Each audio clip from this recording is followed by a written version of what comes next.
जय श्री कृष्ण मित्रों, मुश्किल समय में धैर्य रखना हमारे जीवन का महत्वपूर्ण हिस्सा है। जीवन में कई बार ऐसी परिस्थितियां आती हैं जब सब कुछ हमारे खिलाफ लगता है। ऐसे समय में धैर्य रखना और अपनी सकारात्मक सोच बनाए रखना बहुत जरूरी है। धैर्य हमें मानसिक स्थिरता और शांति प्रदान करता है। यह हमें कठिनाइयों का सामना करने की शक्ति देता है और हमें यह विश्वास दिलाता है कि हर मुश्किल समय के बाद अच्छा समय जरूर आता है। मित्रों, इस संसार में भगवान की इच्छा के बिना कुछ भी नहीं होता है। इसलिए सर्वप्रथम मैं आपको हृदय से शुभकामनाएं देना चाहता हूं कि आप बहुत ही भाग्यशाली हैं, क्योंकि आपने भगवान श्री कृष्ण की प्रेरणा से ही श्रीमद् भगवद गीता के बहुमूल्य विचारों के इस वीडियो को देखने का मन बनाया। मुझे पूरा विश्वास है कि इस वीडियो को पूरा अंत तक देखने और शांत मन से इसकी बातों को सुनने और समझने के बाद आपके विचारों और जीवन में बहुत ही सकारात्मक बदलाव आने वाले हैं। जो कोई भी श्रीमद् भगवद गीता की शरण में आकर भगवान श्री कृष्ण द्वारा बताई गई बातों को अपने जीवन में अपनाता है, वह अपने सभी दुखों और कष्टों से मुक्त होकर अपने जीवन में सफलता और आनंद को प्राप्त करता है।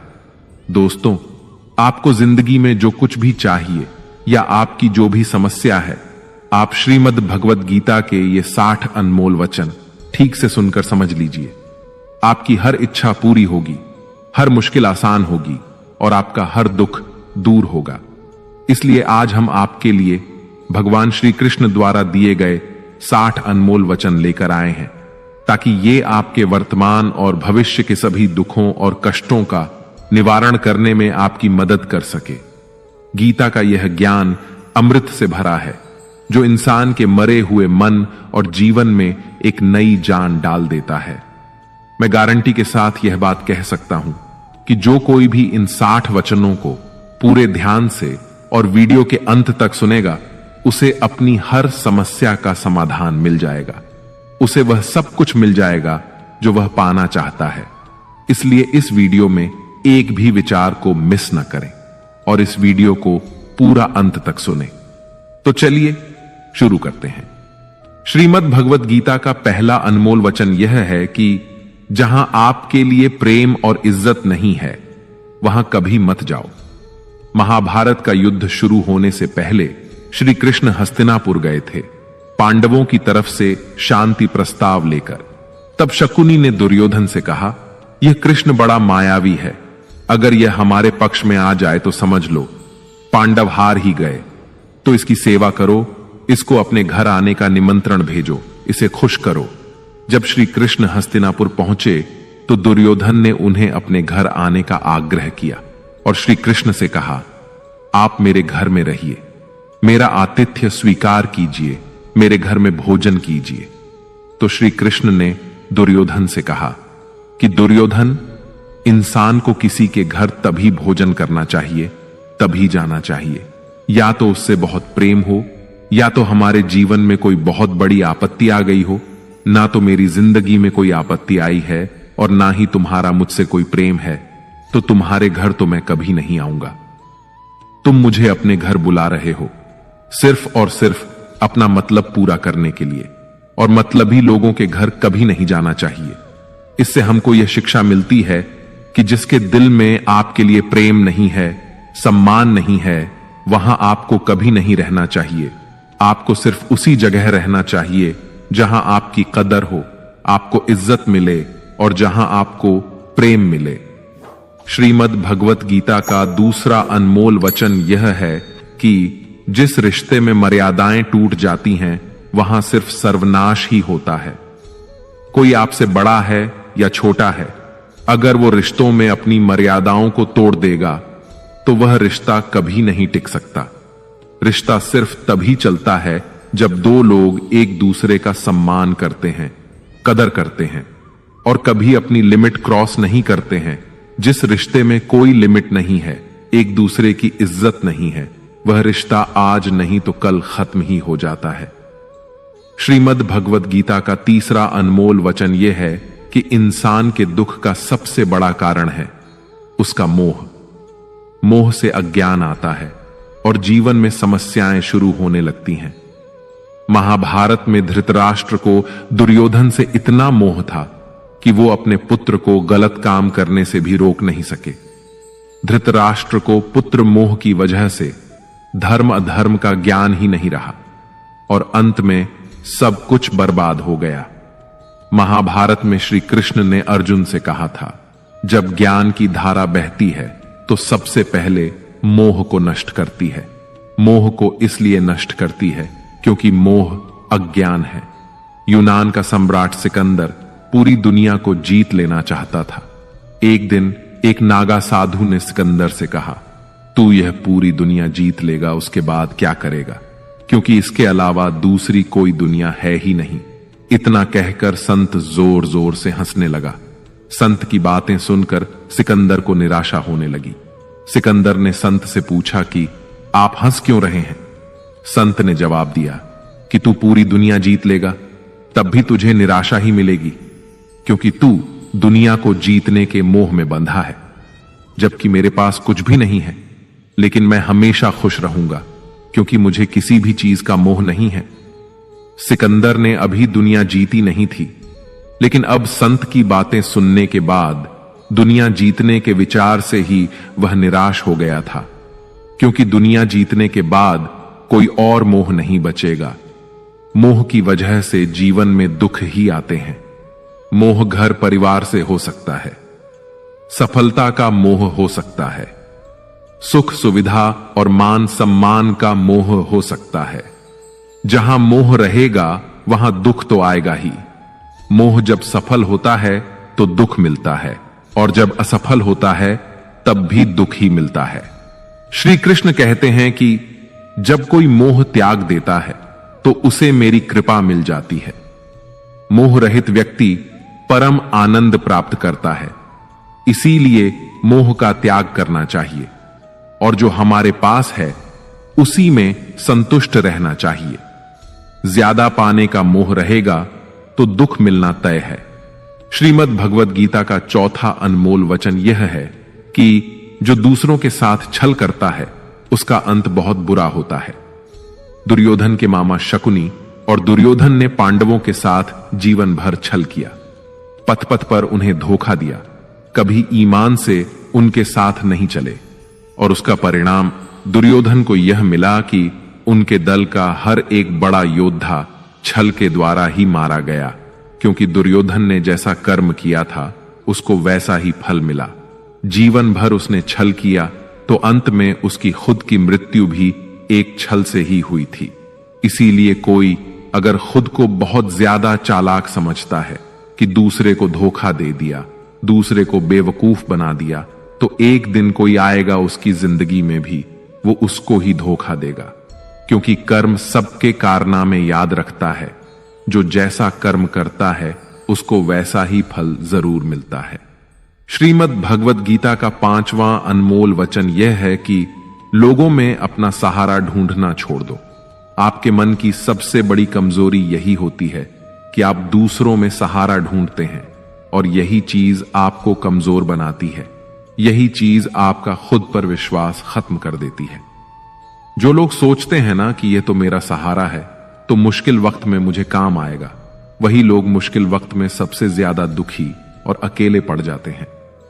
आप सिर्फ ईश्वर को अपना सहारा बनाओ। देखना, जब भी कोई मुश्किल आएगी ना तो वो किसी ना किसी रूप में आकर आपकी मदद जरूर करेंगे। दुनिया को सहारा मत बनाओ। जो खुद अपने लिए सहारा ढूंढ रहे हैं वो आपका सहारा कैसे बनेंगे? तो अपना सहारा दुनिया को नहीं, ईश्वर को बनाना चाहिए। ईश्वर आपकी सुनता है या नहीं, यह आपकी श्रद्धा, विश्वास और आस्था पर निर्भर करता है। श्रीमद् भगवद गीता का 6ठा अनमोल वचन यह है कि अपने मन को शांत रखना सीखो, क्योंकि अशांत मन जीवन में सिवाय दुख के आपको और कुछ नहीं देने वाला, और एक शांत मन आपको जीवन में प्रेम और आनंद ही देगा। दुख और सुख सिर्फ शांत और अशांत मन के परिणाम है। अशांत मन दुख को ही जन्म देता है और शांत मन परम आनंद को जन्म देता है। मन में शंकाओं को कभी जन्म न दो। ये शंकाएं मन में गलत फहमियों के पहाड़ बना देती हैं, जिससे जीवन का सुख चैन छिन जाता है।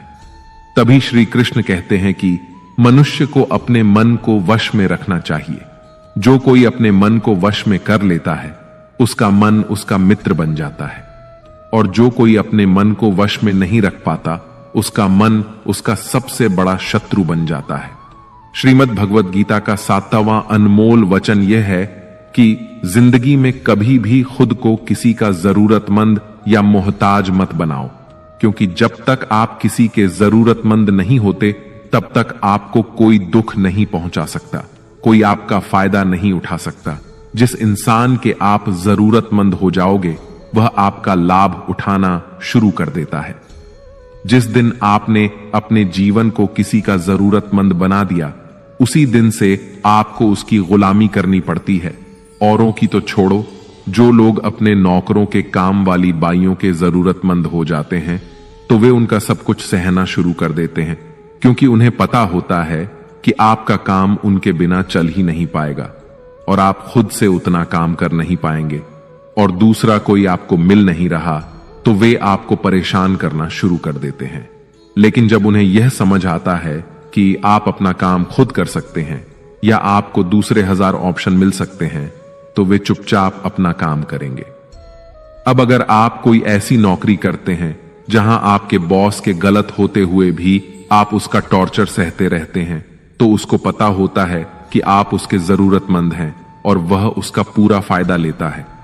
और तो और जिस घर परिवार में आप रहते हैं अगर वहां भी आप किसी के जरूरतमंद हैं तो वह आपको पूरा चूस लेता है, क्योंकि वहां आप 24 घंटे रहते हैं, कहीं और जा ही नहीं सकते।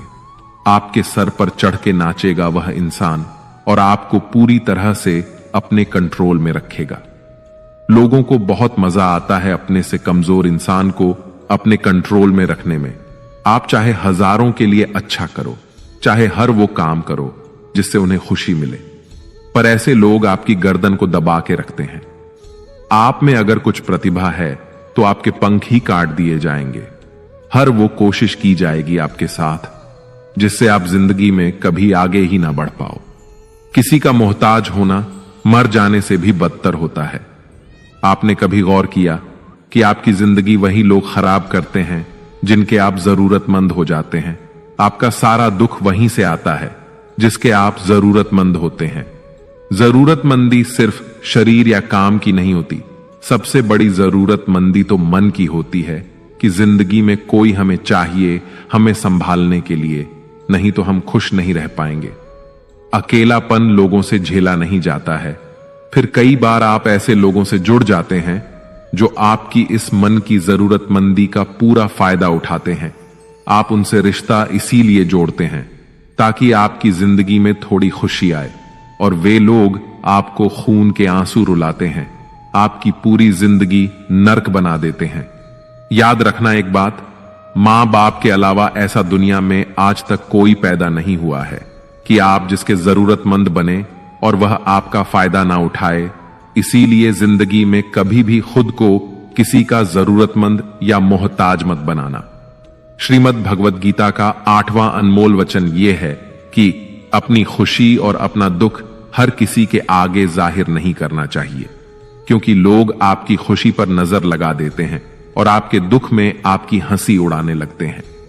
आपकी खुशी से कोई खुश नहीं होता, लोगों को जलन होती है।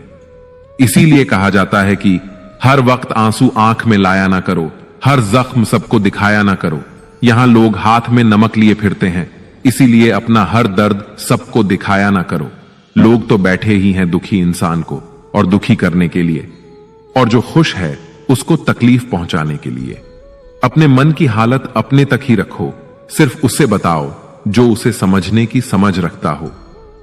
दोस्तों, इससे पहले कि हम 9वें वचन पर जाएं, आपसे विनती है कि अगर आपको इस वीडियो से कुछ भी सीखने को मिल रहा है तो इस वीडियो को लाइक कर दीजिए, और अगर आप इस चैनल पर पहली बार आए हैं तो चैनल को सब्सक्राइब कर लीजिए।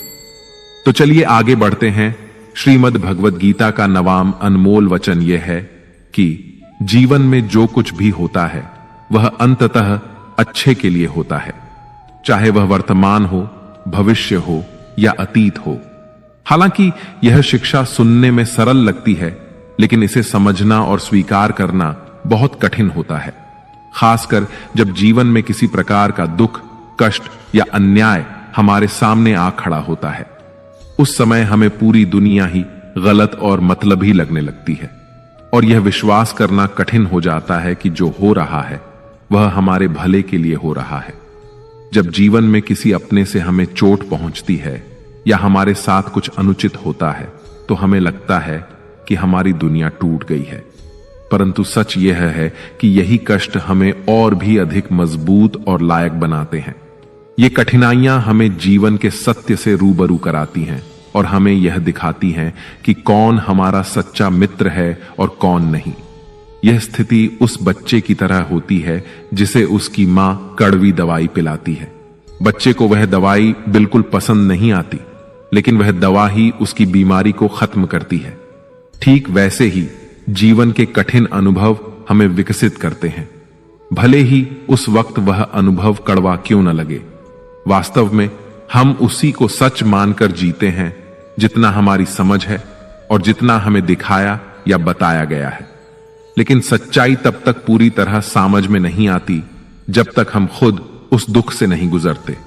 यह शिक्षा हमें यह समझने में मदद करती है कि जीवन की हर घटना, चाहे वह सुखद हो या दुखद, किसी न किसी उद्देश्य के साथ आती है और उस उद्देश्य को समझने के लिए हमें धैर्य और विश्वास बनाए रखना चाहिए। श्रीमद् भगवद गीता का 10वां अनमोल वचन यह है कि जो आपके साथ अधर्म करे, पाप करे, गलत करे, उसे दंड जरूर देना चाहिए। किसी के अत्याचार को सहन नहीं करना चाहिए। अगर आप उसे सहते हैं तो वह आपके साथ और गलत करता रहेगा। अगर आप उसे सहते हैं तो उसके पाप में आप भी भागीदार हो जाएंगे। महाभारत का युद्ध शुरू होने से पहले अर्जुन श्री कृष्ण से कहने लगे कि जिनसे मैं युद्ध करने जा रहा हूं, ये सब मेरे भाई हैं, मेरे गुरुजन हैं। मैं इनके सामने कैसे हथियार उठाऊं, इनको कैसे मारूं? तब भगवान श्री कृष्ण ने अर्जुन से कहा कि जिन्हें तुम अपना मान रहे हो वे सभी अधर्मी हैं, वे पाप के पक्ष में खड़े हैं, और अगर तुम इनका वध नहीं करोगे, इनसे युद्ध नहीं करोगे, तो समाज में और भी पाप बढ़ जाएंगे। क्योंकि जब कोई ऐसे पापियों को नहीं रोकता है तो ये और भी ज्यादा पाप करते हैं। ऐसे ही जब आपके साथ कोई गलत करता है, आपको चोट पहुंचाता है, दुख पहुंचाता है, और वही आप चुपचाप रहते हैं, तो उससे सामने वाले का मनोबल और बढ़ जाता है। वह आपको कमजोर समझने लगता है और आपके साथ गलत करने को वह अपना हक समझने लगता है। लेकिन जब आप उसके गलत व्यवहार को, उसके अधर्म को रोक लेते हैं, उसका विरोध करते हैं, तब वह अपनी सीमा में रहना सीख जाता है। और ये कलयुग है। अगर इस जमाने में आपको खुश रहना है तो आपको अपनी रक्षा खुद ही करनी होगी। कोई आपके साथ गलत करे तो उसको कभी नहीं सहना चाहिए, बल्कि उसका सामना करना चाहिए। श्रीमद् भगवद गीता का 11वां अनमोल वचन यह है कि मनुष्य के जीवन में 3 मुख्य अवस्थाएं होती हैं: बचपन, जवानी और बुढ़ापा। इसके बाद शरीर समाप्त हो जाता है, लेकिन आत्मा अमर रहती है और पुनः जन्म लेती है। जब तक मनुष्य अपने मन की इच्छाओं और वासनाओं से मुक्त नहीं हो जाता, तब तक आत्मा को मोक्ष नहीं मिलता और उसका पुनर्जन्म होता रहता है। जीवन में इच्छाएं और वासना जितनी अधिक होंगी, खुशियां उतनी ही कम होती जाएंगी। यदि आप जीवन में खुश नहीं हैं, तो इसका कारण आपकी मन में भरी इच्छाएं और वासनाएं हैं। इंसान तभी सच्ची खुशी पा सकता है जब वह अपनी इच्छाओं को नियंत्रित करना सीख लेता है। इसे एक सरल गणितीय उदाहरण से समझा जा सकता है। मान लीजिए कि आपके जीवन में 100 खुशियां हैं और 10 इच्छाएं हैं, तो आपकी खुशी 90% रह जाती है। अगर आपकी 50 इच्छाएं हैं तो आपकी खुशियां आधी हो जाती हैं, और अगर आपकी 100 इच्छाएं हैं तो आपकी खुशी 0 हो जाती है। जब इच्छाओं की संख्या 100 से भी अधिक हो जाती है तो आपकी खुशी नकारात्मक हो जाती है, यानी आपकी खुशियां दुख में बदलने लगती हैं। इस शिक्षा का सार यही है कि जितनी आप अपनी इच्छाओं को कम करेंगे, उतनी ही आपकी खुशियां बढ़ेंगी, और अगर आप अपनी इच्छाओं को बढ़ाते रहेंगे तो दुख अपने आप आपके जीवन में प्रवेश कर जाएगा। इसलिए खुश रहना है तो इच्छाओं को कम करना सीखिए और अपने मन को नियंत्रित करके सच्ची संतोष प्राप्त कीजिए। श्रीमद् भगवद गीता का 12वां अनमोल वचन यह है कि जिंदगी में धोखा अपने ही देते हैं, क्योंकि उनको आपकी कमजोरियों का पता होता है। बाहर वाला आपको धोखा नहीं दे सकता, क्योंकि उसको आपके बारे में पता ही नहीं है कि आपको चोट कहां पहुंचानी है। लेकिन जो आपका अपना है, आपका खास है, उसे बहुत गहराइयों से पता होता है कि आपकी कमजोरी क्या है। ऐसा क्या करें जिससे इसको दर्द पहुंचाया जा सके, जिससे इसको हम नीचा दिखा सकते हैं, इसको चोट पहुंचा सकते हैं। यह कलयुग है, इसमें बाहर वालों से नहीं, जो हमारे अपने हैं ना, उनसे ही सावधान रहना होता है। महाभारत का युद्ध 2 अलग अलग राज्यों में नहीं हुआ था, बल्कि एक ही परिवार के भाइयों में हुआ था। सभी आपस में एक ही वंश के लोग थे। कितनी बार दुर्योधन ने जहर देकर भीम को मारना चाहा। ना जाने कितनी बार दुर्योधन ने पांडवों को जान से मारने की कोशिश की। वह उनका कोई पराया नहीं था, बल्कि उनका भाई ही था। सारी लड़ाइयां घर के अंदर ही होती हैं, बाहर कौन लड़ेगा हमसे। घर में ही सारे झगड़े होते हैं। तो आपको चोट सिर्फ वही लोग पहुंचा सकते हैं जो आपके अपने हैं। आपको धोखा सिर्फ वही लोग दे सकते हैं जो आपके अपने हैं। श्रीमद् भगवद गीता का 13वां अनमोल वचन यह है कि सत्य और ईश्वर की शक्ति के साथ खड़े व्यक्ति को संसार की कोई भी ताकत परास्त नहीं कर सकती, चाहे पूरी दुनिया ही उसके खिलाफ क्यों ना हो। लेकिन अंत में विजय उसी की होती है। गीता में कुल 700 श्लोक और 18 अध्याय हैं, और इसका अंतिम श्लोक यह कहता है, जहां योगेश्वर कृष्ण और धनुर्धर अर्जुन हैं, वहीं विजय, समृद्धि, नीति और दृढ़ संकल्प है। धृतराष्ट्र बार बार संजय से पूछते थे कि युद्ध में कौन जीत रहा है और कौन हार रहा है, क्योंकि उनका विश्वास था कि उनके पक्ष में भीष्म पितामह, गुरु द्रोणाचार्य और कर्ण जैसे महाबली खड़े हैं। उन्हें लगता था कि ऐसी शक्ति के साथ उनकी हार संभव नहीं है। लेकिन संजय ने उन्हें बताया कि जहां ईश्वर यानी श्री कृष्ण खड़े होते हैं, वहां शक्ति का अर्थ नहीं होता।